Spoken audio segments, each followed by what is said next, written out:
Hello and a very warm welcome back to the garden, and in this video I want to go over what I think is the number one priority we should have as gardeners, and how focusing on growing one particular thing will generate amazing results across our garden.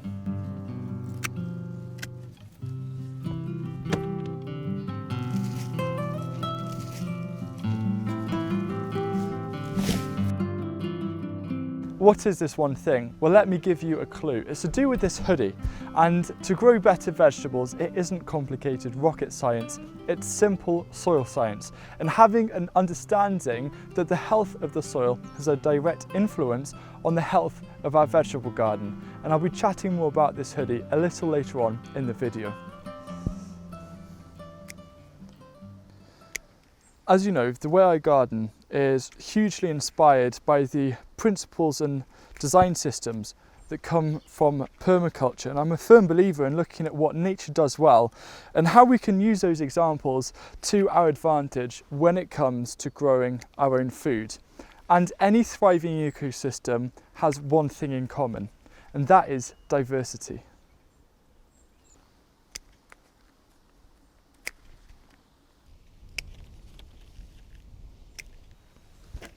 In my pest control video, I mentioned that one of the key ingredients to preventing problems of pests and diseases in the garden is through diversity, because it's a lot harder for an issue to take hold and you're more likely to have a lot of good guys to help defend as well.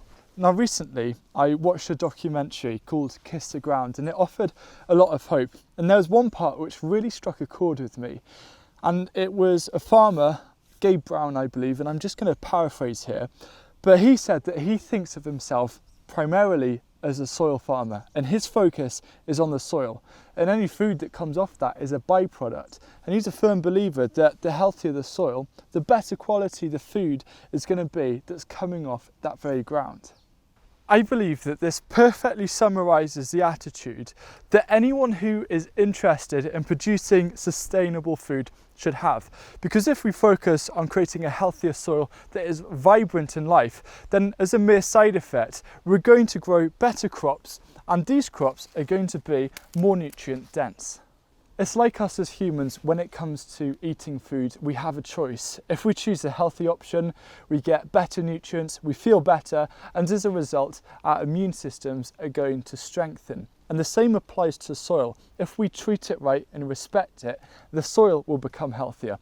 And as a direct result of that is building up the immunity and the resilience of our garden. I'm just going to carry on clearing this bed and get it ready for winter.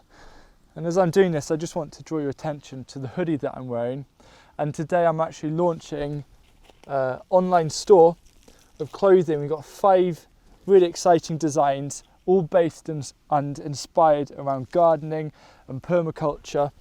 And the great thing about these is that they're made out of 100% organic cotton. And what's even better is that they're made from factories powered by renewable energy.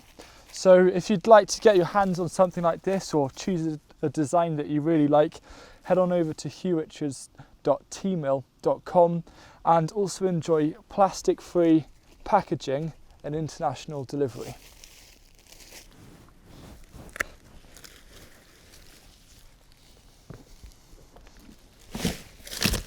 If we're looking at improving the health of our soil, I believe there are 3 fundamentals that need to be followed. The first one is the idea of organic matter.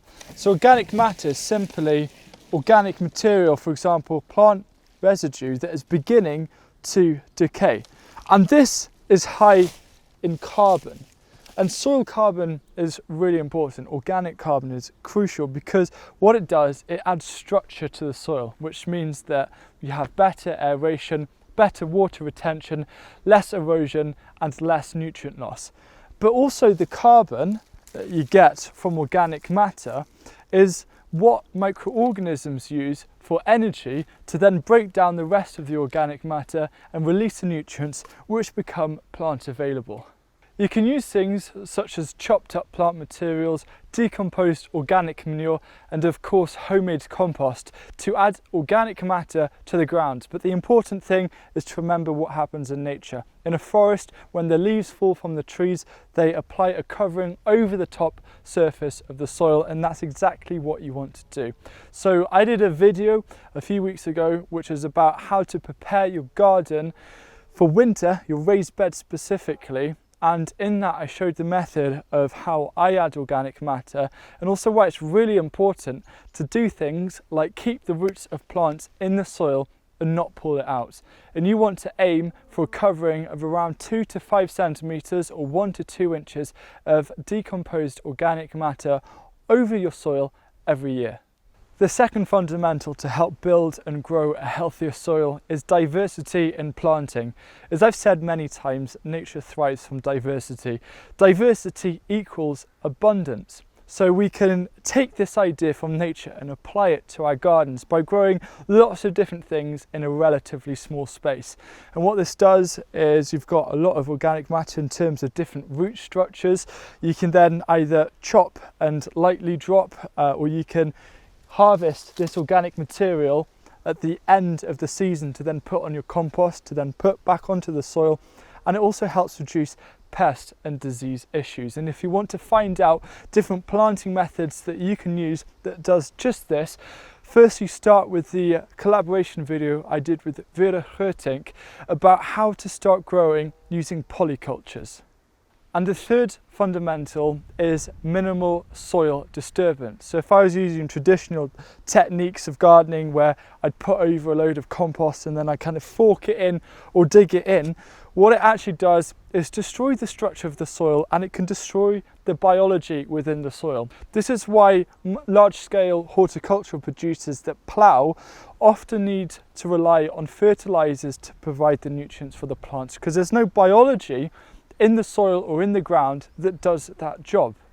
Digging the soil can also release carbon and cause soil erosion, which is when you get lots of rain and the nutrients run off and off goes the fertility, which is why it's really unsustainable to buy vegetables that are produced on a large scale where the farmer will come along and plough it before seeding and often plough it afterwards or dig it up and be very destructive. Instead, you want to disturb the ground as little as possible to help the soil keep its fantastic but fragile structure to help you grow healthier crops. So those are the three fundamentals that we need to build and maintain a healthy soil. And that should be our number one priority as gardeners, because if we can look after the soil, then the soil will look after our crops. Also, don't forget to get yourself a hoodie or a sweater, because the weather is definitely getting cooler. And I look forward to seeing you in another video soon.